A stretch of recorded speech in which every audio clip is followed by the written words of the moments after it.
Good evening to all of you. देखिए, आप सभी प्रतियोगी साथी, आज का हम लोगों का विषय है बैलेड। ठीक है ना? एक मिनट।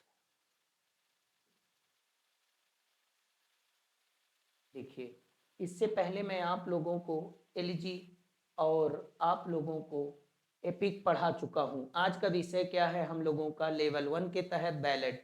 देखिए, बैलेड को हम लोग पढ़ेंगे, लेकिन एक नज़र आप लोग इसे देख लेते हैं। आप लोग देखिए, बैलेट को पूरा का पूरा इसे आपको समझाया गया है और उसके बाद आप लोगों के लिए कुछ क्वेश्चन भी है। देखिए, आप लोगों को अभी मैं लेवल 1 में ये सब पढ़ा दे रहा हूँ, उसके बाद मैं लेवल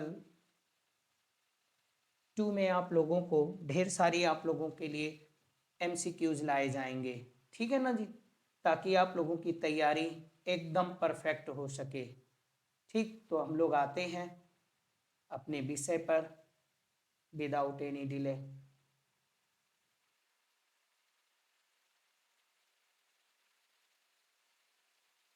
देखिए जी, देखिए जी, देखिए, जैसे कि आज हम लोगों का विषय है, आप लोग देखते रहिए फटाफट। देखिए, वैलिड। अब सबसे पहली बात, वैलिड होता क्या है? वैलिड को आप कह लो एक प्रकार से जी, कह सकते हो गाथा गीत। हिंदी में भी समझिए, अंग्रेजी में भी समझिए। गाथा गीत क्या होता है जी? बैलेड में एक कहानी कही नहीं जाती, बैलेड में कहानी गाई जाती है। अर्थात मोटे तौर पे आप कह सकते हैं कि a ballad is a song or poem in which we sing a story. ठीक है ना जी? यानी बैलेड एक गीत या एक कविता होती है जिसमें कहानी गाई जाती है, कहानी कही नहीं जाती है। कहानी कही जाएगी तब तो वो कहानी हो गया जी। राइट? समझ में आया? मोटे तौर पे इसको समझिए। क्या है? Ballad is a long song. देखिए, बैलेड की नंबर 1 कैरेक्टरिस्टिक, यहीं से सवाल आए थे 2016 और 2022 में। मैं आप लोगों को बड़े ही हम्बल वे में इस बात को कहता हूं कि आप लोग पॉइंट टू पॉइंट पकड़ते चलिए। देखिए, बैलेड एक लॉन्ग सॉन्ग होता है, लंबा होता है।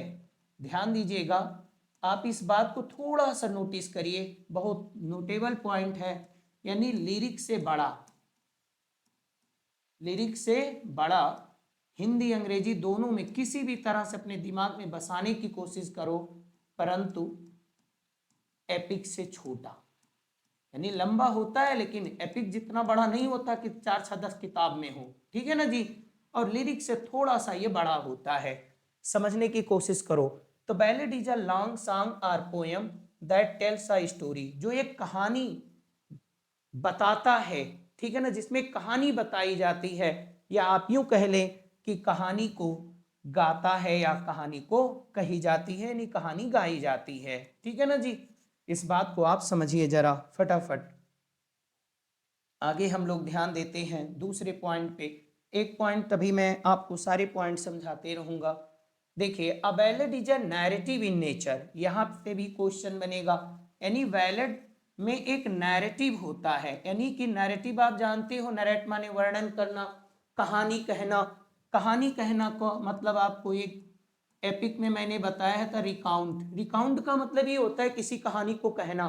अब जैसे अगर मैं आपको यहाँ पे जी रिकाउंट ना बताऊं, और हो सकता है आपको रिकाउंट ना पता हो, तो नरेट की जगह पे वो रिकाउंट आ जाएगा। जब तक आप अपनी वोकैब को अच्छा नहीं रखेंगे, अपनी समझ को बेहतर नहीं रखेंगे, तब तक कोई भी सीमित दायरे का ज्ञान आपका कल्याण नहीं कर सकता है जी। राइट? इसलिए समझने की कोशिश करो। A ballad is a narrative in nature. Ballad जो होता है वर्णात्मक होता है इन नेचर, यानी अपनी प्रकृति में। अपनी प्रकृति में, अपने स्वभाव में किस तरह से होता है? बैलेड नैरेटिव होता है। यानी बैलेड, पहली बात तो हो गया कि बैलेड लंबा होता है। ठीक है ना? लेकिन बहुत लंबा नहीं होता है एपिक जितना। दूसरी चीज ये नैरेटिव भी होता है। पॉइंट बसाते जाओ, यही सब पूछा जाएगा कि what is not characteristic of ballad, what is characteristic of ballad, what is the element of ballad, what is not element of the ballad. इस तरीके से सवाल पूछे जाते हैं। तो पॉइंट टू पॉइंट आप लोग समझते जाते हो। राइट? आगे ध्यान देते हैं। तो a ballad is a narrative in nature, this means that it tells a story, की ये कहानी बताता है। भाई जब वो नैरेटिव होगा तो डेफिनेटली वो कहानी को बताएगा ही, ठीक है ना जी। ओके, थोड़ा सा हम लोग और आगे बढ़ते हैं फटाफट, थोड़ा सा कम टाइम में ज़्यादा हम लोग काम करने की कोशिश करेंगे, ठीक है। ओके, आगे ध्यान दें। ओरिजिनली बैलेड वाज सॉन्ग और पोयम, यानी ओरिजिनली का मतलब आप जानते होंगे मूल रूप से। मूल रूप से का मतलब समझ में आ गया जी, यानी कि शुरुआत में जब बैलेड का चलन चला, जब बैलेड लिखने की परंपरा शुरू हुई, तब की बात कह रहा है ये ओरिजिनली। ध्यान दीजिएगा, शब्दों पे आप ध्यान देते जाइए। कह रहा ओरिजिनली, इसका मतलब हो गया मूल रूप से, यानी शुरुआत में जब बैलेड लिखने की परंपरा शुरू हुई, तब बैलेड क्या था? बैलेड वाज सॉन्ग और पोयम डिजाइन्ड टू बी संग, जिसको किस लिए डिजाइन किया गया था, किस मोटिव से लिखा गया था? डिजाइन टू बी संग, जिसको गाए जाने के लिए। और बाई वांडरिंग, वांडरिंग माने भटकते हुए, टहलते हुए, फिरते हुए प्रोफेशनल सिंगर्स। अर्थात बैलेड लिखने की परंपरा जब शुरू हुई तो बैलेड को मूल रूप से, यानी कि शुरुआत में बैलेड को प्रोफेशनल सिंगर, जो घूमते हुए प्रोफेशनल सिंगर थे, उनके गाए जाने के लिए इसे लिखा गया, ठीक है ना जी। यानी कि बैलेड को शुरुआत में जो वांडरिंग सिंगर होते थे वे घूम घूम कर गाया करते थे, गाया करते थे, और उस उनके गायन में एक कहानी भी होती थी। यानी मूल रूप से बैलेड एक वांडरिंग सिंगर के लिए गाया जाने वाला एक गीत था, ठीक है ना। ओके, आगे ध्यान दो। It was sung from village to village, जिसको गांव से गांव गाया जाता था, to the accompaniment of harp और फिडल। ये चीज पे जी बहुत ध्यान दो, यानी बैलेड को किस वाद्य यंत्र के साथ गाया जाता था? हार्प या फिडल, यानी हार्प या जो फिडल थी उससे ये गाया जाता था। थोड़ा सा आगे बढ़ो, मैं आपको बताते जाऊंगा, ध्यान दीजिएगा जी। ओके, आगे कह रहे हैं हार्प और fiddle professional singers and dancers assembled, यानी जो प्रोफेशनल डांसर और सिंगर थे वो इकट्ठा होते थे एट विलेज, गांव में, वेयर दे परफॉर्म, जहां वे परफॉर्म करते थे there song and dance, and received money from audience, और जो दर्शक लोग होते थे उनसे वो पैसा इकट्ठा करते थे, ठीक है ना, कलेक्टिवली, एक साथ, ठीक है ना। ओके,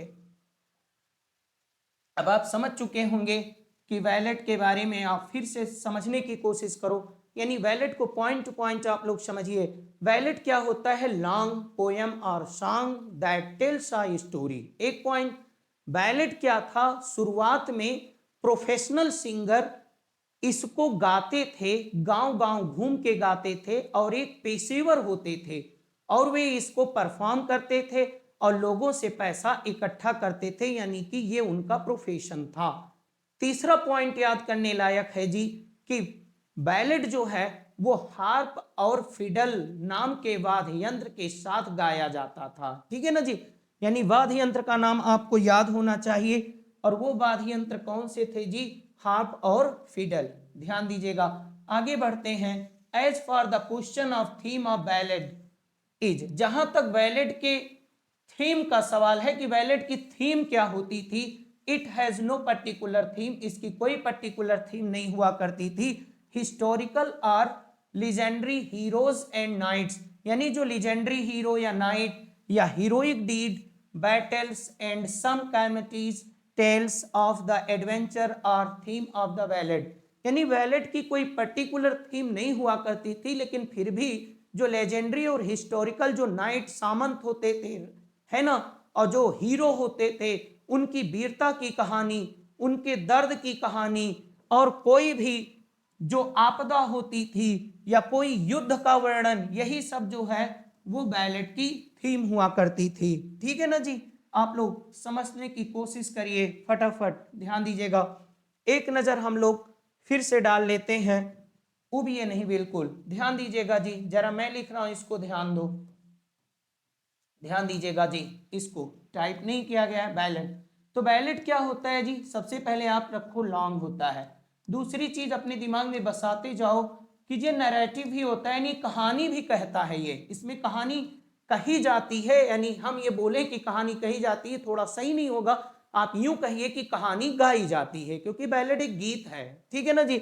कहानी गाई जाती, कहानी कहने वाला भी होता है, ये लॉन्ग भी होता है, और इसमें दो जो ये हार्प और फिडल, ठीक है ना जी, ऐसे फटाफट आप अपने दिमाग में बसाते जाइए। और तीसरी और आगे बात क्या कह रहा है, इसकी पर्टिकुलर जो थीम नहीं होती थी, लेकिन जो लिजेंडरी और हिस्टोरिकल जो नाइट होते थे, है ना, और हीरो होते थे, उनकी वीरता की कहानी, उनके दुख की कहानी, किसी आपदा की कहानी, युद्ध की कहानी, यही जो है वो बैलेट की विषय वस्तु हुआ करते थे, बैलेट की जो है वो थीम हुआ करते थे, ठीक है ना जी।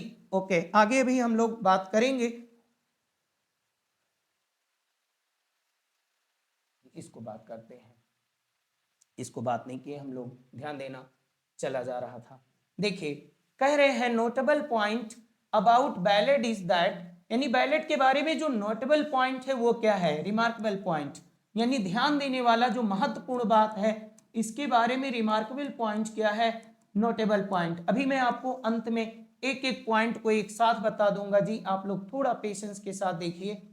About ballad is that at the earliest stage of it ओग, यानी जब ओग, इसका मतलब होता है जी चलन, जब बैलेड का चलन चला था तो ballads were written on the theme of thrilling adventure, यानी बैलेड जब शुरुआत में लिखा गया, ओरिजिनली जब बैलेड लिखा गया, यानी बैलेड जब लिखना शुरू हुआ तो बैलेड की जो थीम थी वो क्या हुआ करती थी जी, थ्रिलिंग। थ्रिलिंग आप समझते होंगे, आनंद और जोश और भावनाओं से भर देने वाला, एडवेंचर्स जो उनकी साहसिक कार्यों की कहानी होती थी, फैमिली कॉमेडीज होती थी, लव होता था, एंड वार, ये सब जो है कि जो फैमिली लव एंड वार, यही सब उनका विषय वस्तु होता था।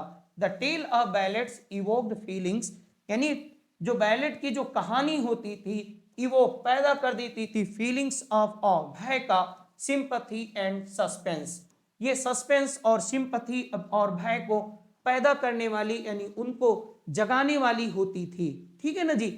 यानी यहाँ पे कह रहा है कि बैलेट जब मूल रूप से लिखा जाना शुरू हुआ तो बैलेट की जो थीम थी वो क्या हुआ करती थी जी, बैलेट की थीम बड़ी ही थ्रिलिंग एडवेंचर हुआ करते थे, फैमिली कॉमेडीज, लव एंड वार, ये सब हुआ करते थे। ध्यान देना, आगे बढ़ते हैं हम लोग, ध्यान दीजिएगा।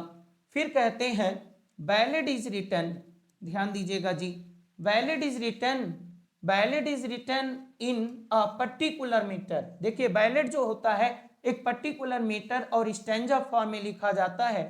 It is written in 4 line stanza. देखिए पारंपरिक तौर से बैलेड को कितने लाइन स्टैंजा में लिखा जाता है जी, 4 लाइन स्टैंजा। ये भी पॉइंट आप बसाते जाओ अपने दिमाग में, ठीक है ना जी।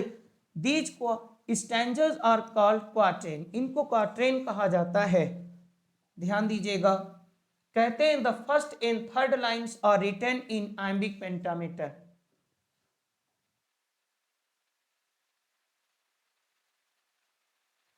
देखिए the first and third lines are written in iambic tetrameter, इस पे ध्यान दीजिएगा जी, ये सब पॉइंट बहुत ही इंपॉर्टेंट है आप लोगों के लिए। ओके, और कहते हैं the second and fourth lines are in the ट्राईमीटर।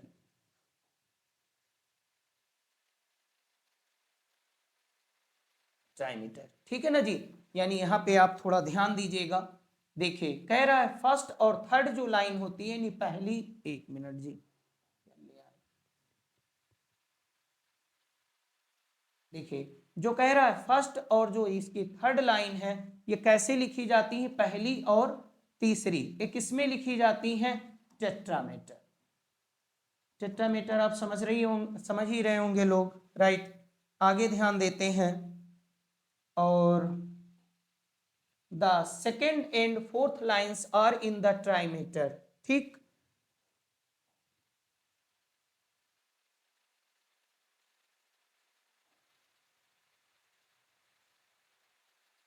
देखिए जी ये इंपॉर्टेंट है आपके लिए। देखिए मैंने लाने की, इसको समझाने की आपको कोशिश किया है, यहाँ पे आप लोग बहुत आराम से इसे नोट कर लीजिए जी। कुल मिला के यहीं से आपके बनेंगे सवाल, ठीक है ना।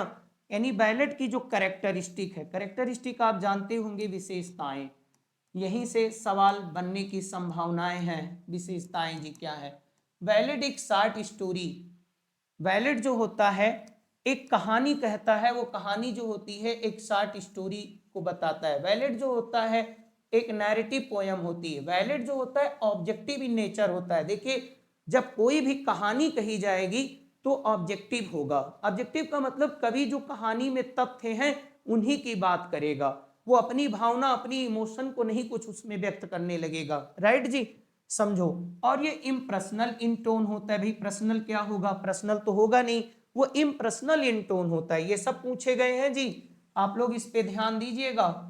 और उसके बाद कह रहा है कि ballad written in stanza of 4 line.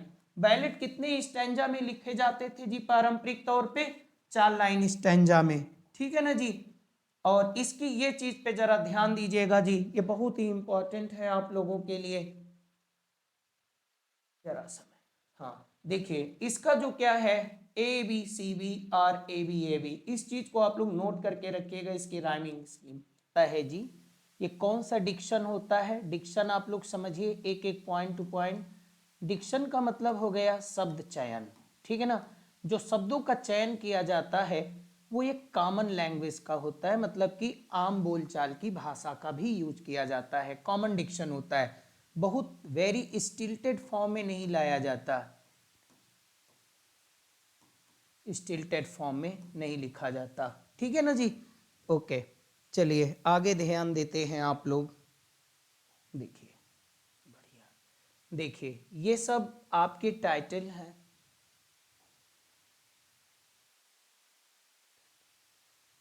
ये देखिए जी, ये बैलेट, ये आथर्स अननोन है, इन पे ध्यान दीजिएगा जी। ये वाला बहुत ही फेमस है, चेवी चेज, ठीक है ना। ये सब आप लोग ध्यान दीजिएगा। Okay, the blind beggar daughter, the Spanish Armada, ठीक है ना।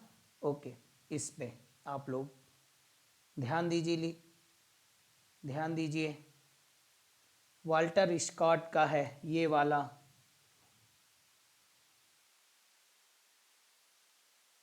ये जी the lay of lost minister, ये भी आया हुआ है जी, ध्यान दीजिए। आगे हम लोग बढ़ते हैं। आप लोग मानते ही हो, जानते ही होंगे कि राइम ऑफ एंशियंट मैरिनर, कुछ चीज़ें हैं आप लोग बताते रहिए। किसका है जी? कॉलरिज का है, 1798 में लिखा गया था, 1798। एक प्रश्न का आप हमारे जवाब देते चलिए जी कि राइम ऑफ एंशियंट मैरिनर में जो होती हैं शुरुआती लाइन क्या है, कौन सी इसकी पहली लाइन है, इसको बताइए। और राइम ऑफ एंशियंट मैरिनर जो कि 1798 में लिरिकल बैलेड आई थी, उसमें ये कौन सी पोयम है, लास्ट की पोयम है कि शुरुआत की पोयम है, यानी ओपनिंग पोयम है कि लास्ट की है, ये बताइएगा आप लोग, ठीक है ना जी। ओके, ज़्यादा हम उस पर बात नहीं करते। ला वेली डायमेशंस मर्सी, ये किसकी है जी? बैलेड, ये जॉन कीट्स की है, आप लोग पढ़े होंगे, ठीक है ना जी। एक बात हमें बताइए, क्वेश्चन हम आपसे करते जा रहे हैं, यहाँ वैली का क्या मतलब हुआ जी, है ना जी। ओके, बहुत अच्छे से समझ के बताइए आप लोग फटाफट, ठीक है ना। और जॉन गिल्पिन की ये देखिए जी, the rime of ancient Wagner, ये किसकी है? विलियम मार्जिन की। English and Scottish popular ballads, ये किसका है जी? Collected by the traditional tunes of the child ballads, ये सब आप लोगों को जी पता ही होगा, ठीक है ना। आप देख लीजिए एक बार फटाफट, यहाँ से आपको जो मैंने बताया इस पे ध्यान दीजिएगा जी, बहुत बार पूछा गया है। The rime of ancient mariner में एक पक्षी भी आता है, हम ज़्यादा बात नहीं करेंगे। जिस पक्षी को मारा जाता है उस पक्षी का नाम बताइए। जब मैं आगे आपको पढ़ाऊंगा, यानी कि जब मैं लेवल 2 में रहूंगा तो हर एक प्रश्न को लाऊंगा, हर एक प्रश्न की चर्चा आप लोगों के साथ की जाएगी, अर्थात कि हम लोग बहुआयामी होकर अपनी परीक्षा की तैयारी को करेंगे, ठीक है ना। ओके, ध्यान दीजिएगा जी।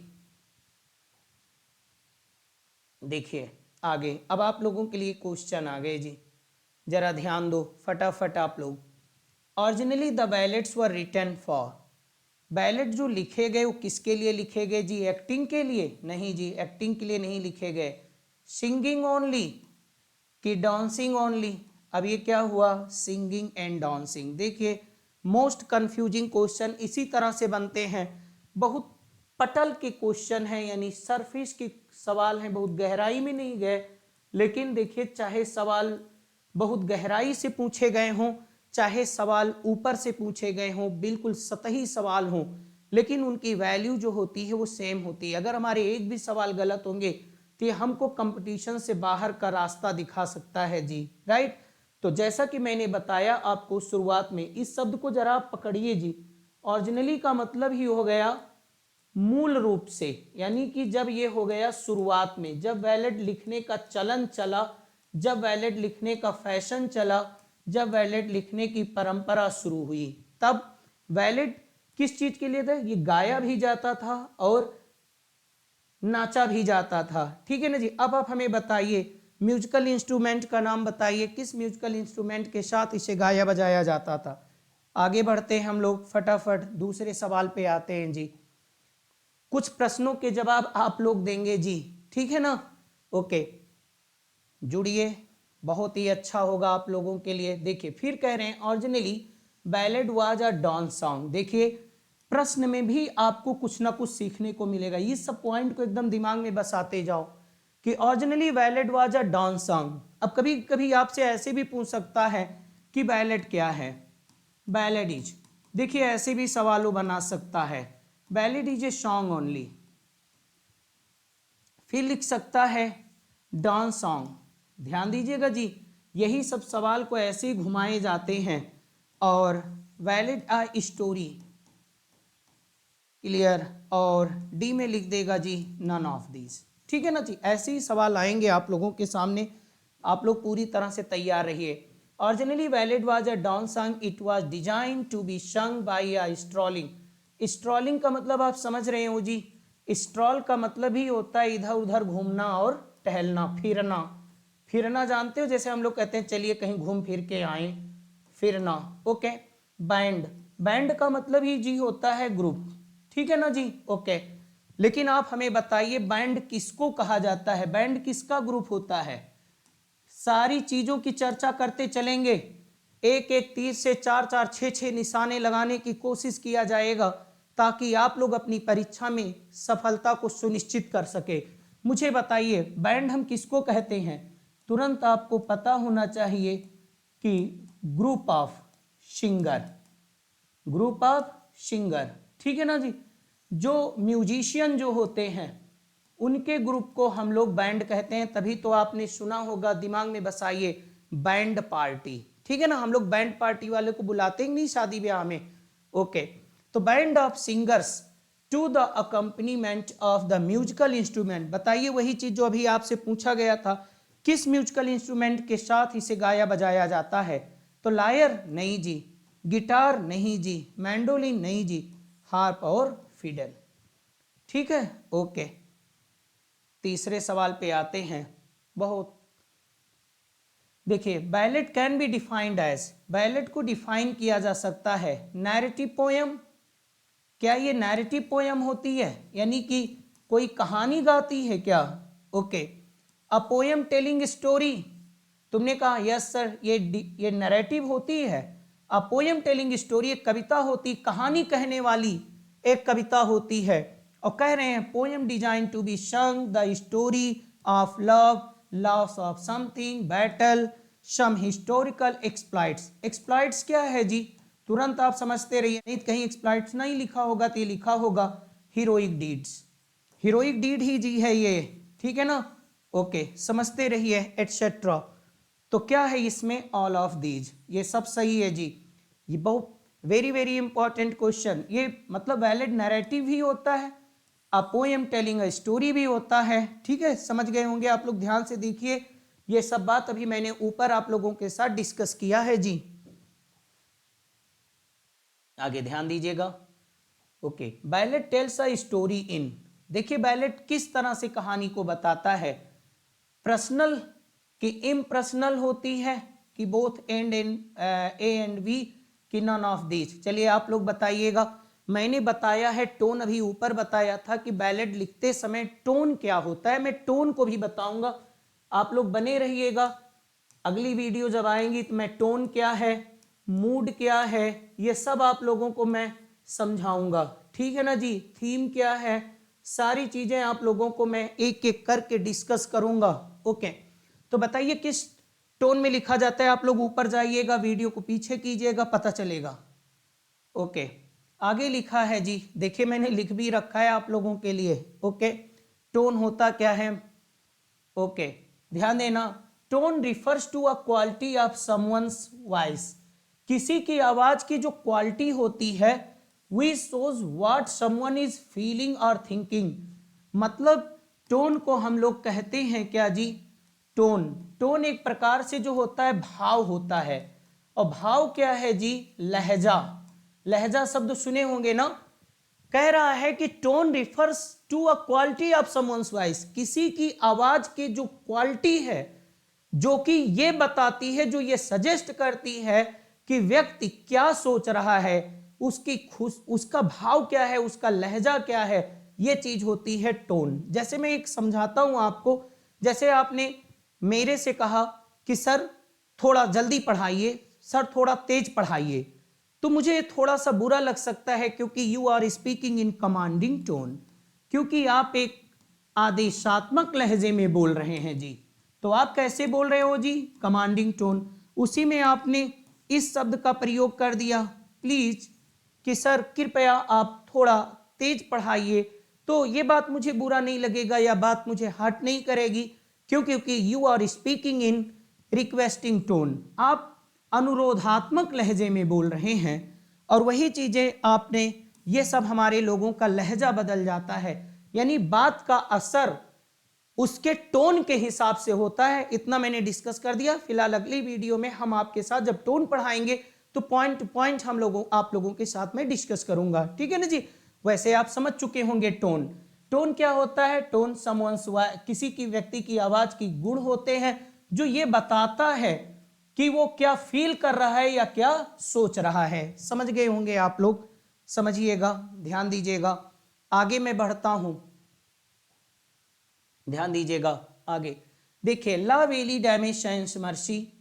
ला Belle Dame sans Merci is a popular ballad written by, किसकी है जी, ये तो बड़ा आसान है, आप लोग जानते ही होंगे, जॉन कीट्स। वैसे मैं बताऊं कि सब कुछ आसान होता है और सब कुछ कठिन होता है, ये आप लोगों की प्रिपरेशन पे डिपेंड करती है। एक बात मैं आप लोगों को बताना चाहता हूं कि आपको, अगर आप अपनी सफलता के लिए पढ़ना चाहते हैं, आप अपनी सफलता को सुनिश्चित करना चाहते हैं, definitely if you are serious to your success, my suggestion to all of you that read something, read everything so many time। उसको आपको कई बार पढ़ना पड़ेगा ताकि एग्जामिनेशन हॉल में आपको कंफ्यूजन ना हो जी, राइट।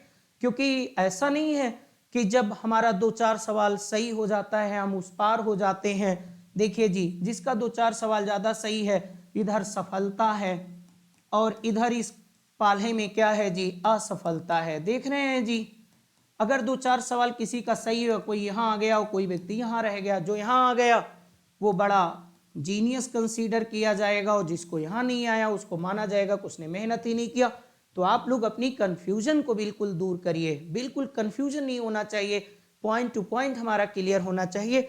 आप लोग मेरे हम्बल सजेशन को समझने की कोशिश करो, मेरे इम्प्लीकेशन को समझने की कोशिश करो। ओके, देखिए अभी ऊपर आपको मैंने बताया कि Chevy Chase is known as, ये क्या माना जाता है जी, द लास्ट वैलिड नहीं जी, द मिडिवल वैलिड नहीं जी, नॉन ऑफ दीज नहीं जी, ये क्या है, अर्लीस्ट, सबसे शुरुआती। इस पे विशेष ध्यान दीजिएगा, मैं हमेशा बताता जाता हूं कि ये प्रश्न पूछा गया है जी, ये प्रश्न कई बार पूछा गया है, टीजीटी, पीजीटी, एनवीएस, केवीएस, हमेशा पूछा गया है कि आप बताइए अर्लीस्ट बैलेट क्या है, ठीक है। आगे बढ़ते हैं हम लोग, ध्यान दीजिएगा जी। देखिए अभी तो ये इतना ही है, जब हम आपके साथ लेवल 2 में आएंगे तो एक एक टॉपिक पर हम लोगों के पास 200-200, 300-300 बहुत सारे प्रश्न होंगे, हम लोग उनको आपको मैं हल कराऊंगा, ठीक है ना जी। ओके, ध्यान देते हैं, कह रहे हैं a ballad is normally written in. Okay, ballad लिखा जाता है, किस में लिखा जाता है जी, ब्लैंक वर्स में लिखा जाता है, फ्री वर्स में कि आइम्बिक मैटर में नन ऑफ दी। देखिए जी, मैं बता चुका हूं आप लोगों को कि बैलेट ज्यादातर लिखे किस में जाते हैं, जनरली वो लिखे किस में जाते हैं। आप लोग इसका जवाब दीजिएगा जी। ओके, बताया गया अभी ऊपर मैंने आपको बताया है। Collins the rime of ancient mariner is an example of. Collins का जो the rime of ancient mariner है ये एक एग्जाम्पल है। किस तरीके का? किसका? लिरिक का? नहीं जी। पैस्टोरल रोमांस का? नहीं। ये किसका उदाहरण है जी? ये बैलेट का है। आप लोगों से भी मैंने सवाल पूछा है कि the rime of ancient mariner में 2 सवाल का आप हमारे जवाब दीजिए। जो पूछा गया उस पक्षी का नाम बताइए जिसके मारे जाने से भयंकर तूफान आता है ना समुद्र में। और उसके बाद आप एक सवाल और भी आप सोचिए, अपने दिमाग पे फटाफट जोड़ दीजिए। और राइम ऑफ एंशियंट मैरिनर जो होती है वो कॉलिज ने जो कंट्रीब्यूट किया है लिरिकल बैलेड में, उसमें ये जो लिरिकल बैलेड में उन्होंने योगदान किया है। तो बताइए the rime of ancient mariner से लिरिकल बैलेड की शुरुआत होती है कि लिरिकल बैलेड खत्म होती है? अंतिम पोयम है कि ये पहली पोयम है? ठीक है ना जी। आगे आप लोग बताइएगा, कमेंट करिए थोड़ा जी, आप लोग भी ध्यान दीजिए। कहते हैं the fashion of writing ballads started. Ballad लिखने की जो परंपरा शुरू हुई, कब से शुरू हुई जी? From the Elizabethan age, even before Chaucer's age, from Chaucer's age. तो क्या सही है जी? ये भी नहीं सही है, ये भी नहीं सही है, ये सही है जी। राइट, ध्यान देते रहिए आप लोग मेरी बात को, आगे ध्यान देते रहिए आप लोग। कहते हैं ballads and others poem is written by. देखिए अभी आपको लिस्ट दिया गया, आप इसको बताइएगा बैलेट्स एंड अदर्स पोएम किसकी है? किट्स की नहीं है जी, वर्ड्सवर्थ की नहीं है। अब आप हमें बताइए क्या टेंशन की है कि नहीं है जी? ओके, या किसकी है? आगे बताइए। चलिए फिर कहते हैं the first line is repeated from stanza to stanza, it is called the use of. शायद मैंने आप लोगों को ये नहीं बताया जी, आप लोग इसको ध्यान दीजिए। ये रिफ्रेन होता है। रिफ्रेन को कहते हैं हिंदी में टेक। टेक आप समझते हो? पहली बात तो आप रिफ्रेन शब्द को समझ ले आइए जी। रिफ्रेन का मतलब ही होता है संयम रखना। एक तो इसका पहला अर्थ हुआ संयम रखना, पढ़ाया नहीं आप लोगों को इसको, वहां पे था थोड़ा सा चूक हुई। आगे रिफरेंस, संयम रखना। और दूसरी चीज क्या होता है जी? क्लियर, मेरी बात पे ध्यान देना। रिफ्रेन जो होता है, रिफ्रेन होता है part of a poem that is repeated, that is repeated, जिसे दोहराया जाता है। रेफ्रेन क्या होता है? मतलब जो कविता होती है उसकी एक लाइन या उसका एक भाग होता है जिसे बार बार दोहराया जाता है ना जी। जैसे पहली लाइन है तो उसी में जितनी भी आएगी, पहली लाइन है तो उसको हमेशा जब नया स्टैंजा शुरू होगा फिर उसी से शुरू कर दिया जाएगा। ठीक है ना जी। या कभी कभी क्या होता है, जो अंतिम लाइन होता है उससे शुरू कर दिया जाता है। ठीक है ना, उसको बार बार उसी लाइन को दोहराया जाएगा। आप आराम से पढ़िए ला वेली डैमे सेंस मर्सी का, तो आपको पता चल जाएगा रिफ्रेन का यूज होता है। वो लाइन बार बार उसको हर स्टैंजा में उसको रिपीट किया जाएगा। इसी चीज को रिफ्रेन कहते हैं, याद रखिएगा, बहुत ही इंपॉर्टेंट है आप लोगों के लिए। ठीक है ना जी। रिफ्रेन के 2 अर्थ होते हैं, एक तो संयम रखना, जैसे कुछ ना करना। जैसे तुमने कहा सर हमें ऑयली फूड नुकसान करता है, बट सर मैं खा लेता हूँ, आई कैन नॉट रिफ्रेन, मैं संयम नहीं रख पाता, मैं अपने को रोक नहीं पाता हूँ। और रिफ्रेन का ये भी मतलब हो गया जी। आगे समझिए, तो क्या कहता है? It is called the use of refrain. यही कह रहा है the first line is repeated, यानी पहली लाइन को दोहराया जाता है फ्रॉम स्टैंजा टू स्टैंजा, एक स्टैंजा से दूसरे स्टैंजा में, दूसरे से तीसरे में, मतलब वो दोहराया जाएगा। इसी चीज को रेफरेन कहा जाता है, मीटर नहीं कहा जाता जी, टोन नहीं है, मूड नहीं है। ये सब मैं आप लोगों को पढ़ाऊंगा जी। आप लोग पेशेंस के साथ थोड़ा सा, एक आप लोगों के लिए और भी सुझाव है कि आप लोग मेरे टेलीग्राम चैनल से जुड़िए। वहां पे मैं आप लोगों के लिए टेस्ट सीरीज वगैरह भी शुरू करूंगा। और उसके बाद जो मैं ऑफलाइन में भी पढ़ाता हूँ, हो सकता है कुछ ना कुछ सारी चीजें आप लोगों को मैं टेलीग्राम पे भी देता रहूं, वो मेरे लिए बहुत आसान होगा जी। ओके, तो आप लोग टेलीग्राम चैनल से जुड़ने की कोशिश करिए। चलिए देखिए अब मैं आप लोगों को ये सब सारी चीजें अगली वीडियो में मैं आप लोगों को पढ़ाऊंगा, ठीक है ना जी। ओके, सारे मैटर को आप लोगों को समझाया जाएगा, सारे मैटर आप लोगों को बताए जाएंगे, ठीक है ना। आप लोग इस सारी चीज़ों को आराम से पढ़ते रहिए और आप टेलीग्राम चैनल को ज्वाइन करने की कोशिश करिए ताकि मैं आपको अपनी हर एक वीडियो, हर एक प्रोग्राम को मैं आपको अपडेट दे सकूं, ठीक है ना। अगली वीडियो में मैं आपसे फिर मिलता हूं, तब तक के लिए आप लोगों को नमस्कार।